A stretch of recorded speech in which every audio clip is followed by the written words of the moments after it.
Donc, une fois, il s'est rappelé que l'homme n'a pas de compagne. Il a donc fait endormir cet homme-là. Et puis, il a pris le couteau, il a fendu son côté. Et avec un marteau, il a arraché une côte. Et je ne sais pas comment il a fait pour que la côte là devienne la viande, et le squelette et tout ça. Comme Dieu est souverain, il a donc fabriqué une autre créature qu'on appelle la femme. Et c'est comme ça que quand Adam se réveille, il chuchote, il dit que hey, mais voilà la chair de ma chair, l'os de mon os. Voilà. Donc Adam est maintenant fier parce qu'il est bien accompagné. Par conséquent, je ne vais pas raconter tout le déroulé de la Genèse, mais à un certain moment, quand Dieu finit de créer, il dit donc aux hommes, aux humains, que vous êtes supérieurs. Vous allez dominer sur tout ce qui existe.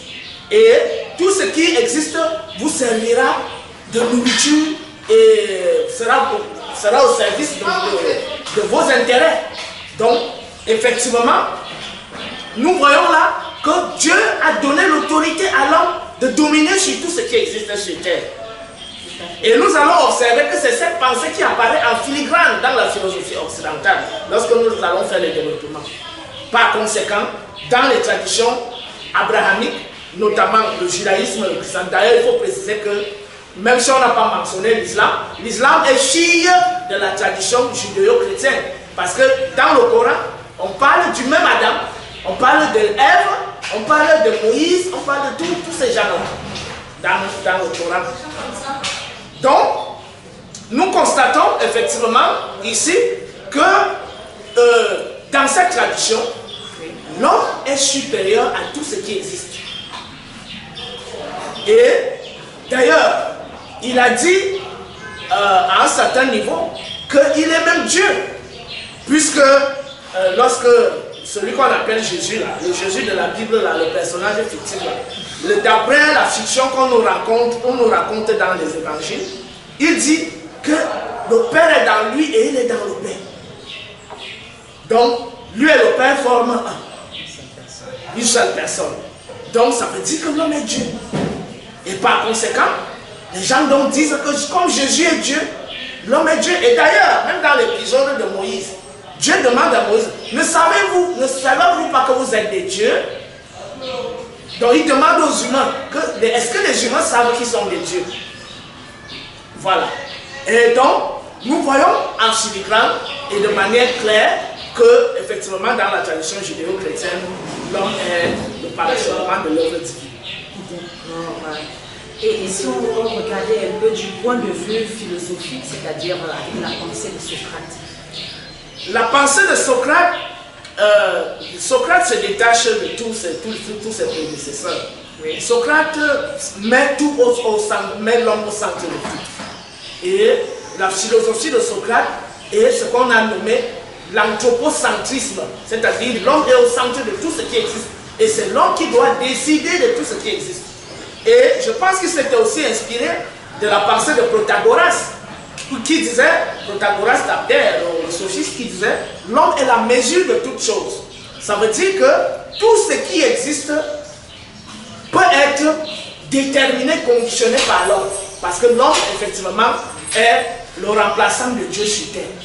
Donc Socrate, à la différence de ses prédécesseurs qui étaient des naturalistes, lui, il a centré les choses, et c'est d'ailleurs la maxime qu'on lui attribue, qui était inscrite sur le fronton du temple de Delphes.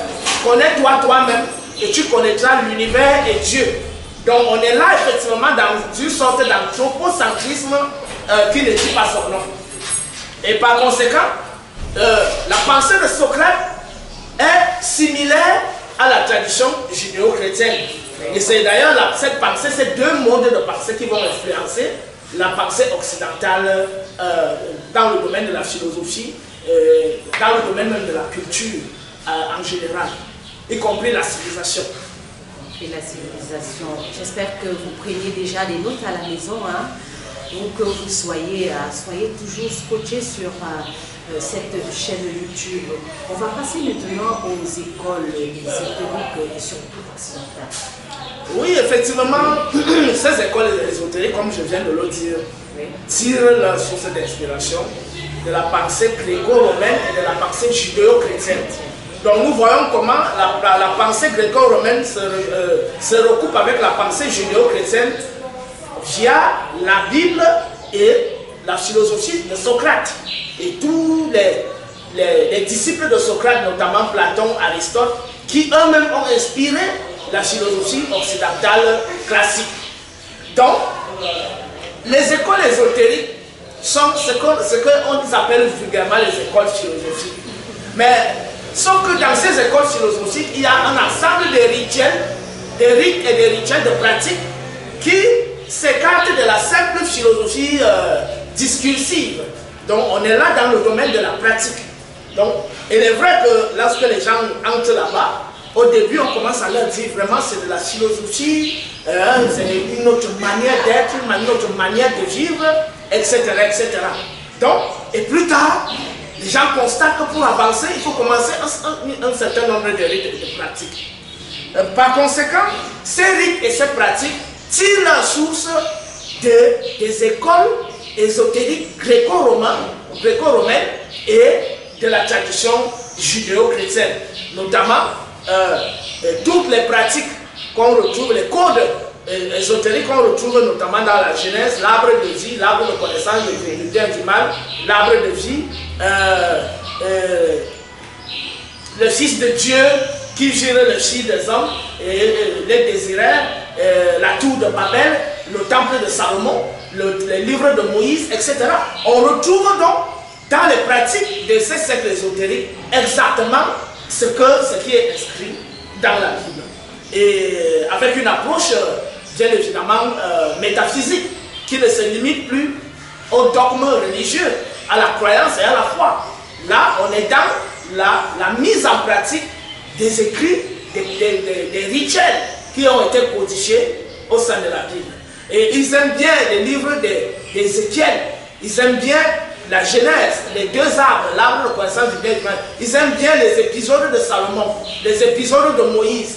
Hein? C'est là-bas qu'ils découvrent dans leur rite. Et ils disent maintenant qu'ils sont donc devenus des très très grands initiés, hein?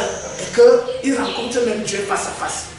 Donc, ces gens ne se détachent pas de l'approche judéo-chrétienne. Ils ne se détachent pas de l'approche socratique qui voudrait que l'homme soit au centre de tout. Et nous voyons donc un certain culte de la personnalité au sein de ces écoles ésotériques. Et en ce moment, l'homme devient le Dieu. L'homme est Dieu et parmi les dieux qui sont les adhérents de ces sectes ésotériques, il faut qu'il y ait un combat entre les puissances.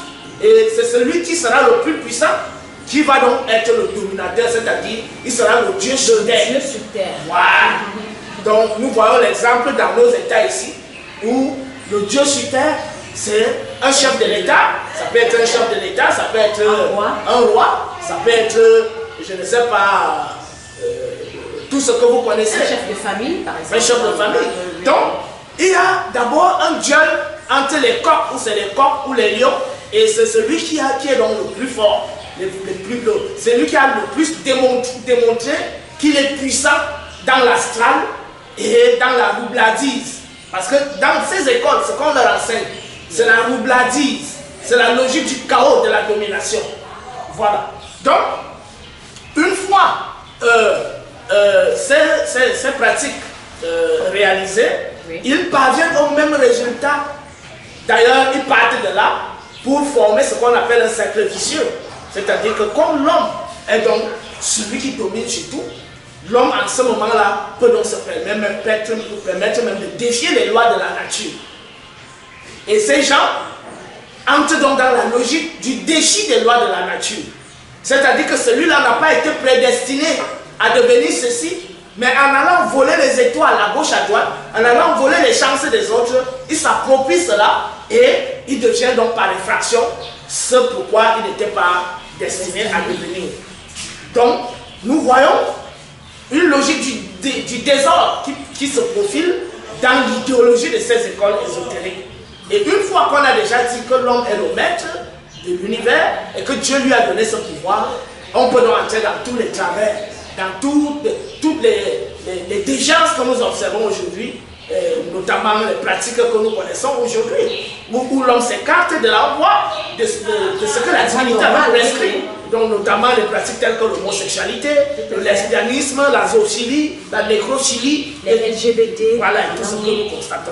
Donc, et je termine donc à ce niveau en disant que même au niveau des représentations de ces écoles ésotériques, vous allez voir les images de Leonardo da Vinci, où on voit un homme avec les mains comme ça, on voit un autre homme derrière qui a les mains comme ça, avec les pieds en bas, on voit un autre qui a les mains comme ça, on voit un autre qui a les mains comme ça, avec les pieds, donc on voit plusieurs qui sont regroupés à une seule image.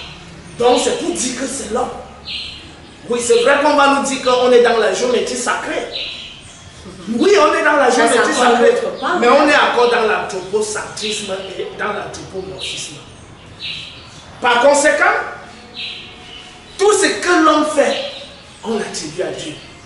Donc si l'homme tue, on dit que c'est Dieu qui a tué. S'il viole, c'est Dieu qui a violé. S'il est homosexuel, c'est Dieu qui est homosexuel. C'est la raison pour laquelle les homosexuels ont aussi les droits. Parce qu'ils sont tous les enfants de Dieu. D'ailleurs, le défunt pape l'a déclaré officiellement que les homosexuels sont aussi les enfants de Dieu. Donc lui n'a rien à dire. Qui est-il pour les juger? Donc, après il a dit que bon, les homosexuels, ils ont aussi les droits. Et que les gens doivent respecter les droits là. Donc nous voyons comment la même logique, et il faut préciser, que les leaders de l'église catholique ne sont rien d'autre qu'eux-mêmes des francs-maçons. Parce que les gens ont l'impression que le pape n'est pas dans les sectes ésotériques. C'est justement l'impression que nous avons. Voilà, donc ceux qui sont des croyants, des chrétiens qui sont aussi voilà, la Bible. Voilà. Donc, c'est pour ça que des émissions comme celle-ci vont apporter plus de clarté dans les esprits des uns et des autres. Et d'ailleurs, ceux et celles qui nous écoutent ne devraient pas manquer de poser des questions dans les commentaires et on pourra leur apporter des solutions. Et respectivement aux questions qui seront posées liées à ce thème que nous développons aujourd'hui. Donc, j'étais en train de dire que ce soit dans la pensée religieuse populaire, que ce soit dans l'approche ésotérique, l'homme est au centre de tout. Et que c'est même le parachèvement de l'œuvre divine. Ça, c'est bien dit, hein? Donc, cette première partie, il s'agit de l'homme, en fait, c'est l'homme qui est au centre. Parce qu'on sait que l'homme est l'image de Dieu, comme vous avez si bien développé. Donc, tout ce que l'homme fait, c'est Dieu qui fait. Que ce soit en bien, que ce soit en mal, c'est toujours Dieu. Et tout ce que Dieu fait est bon. Et sans toutefois tenir compte que la nature a aussi un esprit qu'il faut ne pas laisser ne pas prendre en considération ou bien prendre en considération. Parce que quand on sait que l'eau a par exemple son pouvoir, c'est aussi une divinité. Les plantes que nous mangeons, nous servons, c'est aussi quelque chose de divin. Bien évidemment, ça fera l'objet de la deuxième partie. Pour fixer les limites à ceux qui pensent que l'homme est le parachèvement de l'œuvre divine. D'accord, donc chers abonnés, n'hésitez pas, envoyez-vous un like ou bien un commentaire ou bien une suggestion si vous avez plus d'explications ou bien pourquoi pas. Nous sommes prompts et nous sommes là à vous écouter jour et nuit. Alors nous passons à notre deuxième partie qui est celle de savoir l'humanité n'est-elle pas le parachèvement de l'œuvre divine? Et dans cette deuxième partie, frère Top, nous allons juste venir faire ce qu'on appelle la critique de ce qu'on a entendu parler dans la première partie, c'est-à-dire la critique abrahamique, autant pour moi, la critique de la pensée de Socrate, la critique judéo-chrétienne. Et bien évidemment, on va clôturer la deuxième partie avec la critique exotérique occidentale. Oui, bien évidemment. Avant d'entrer dans la deuxième partie, il faut déjà dire que même la philosophie occidentale a embrassé cette logique selon laquelle l'homme est au centre de tout.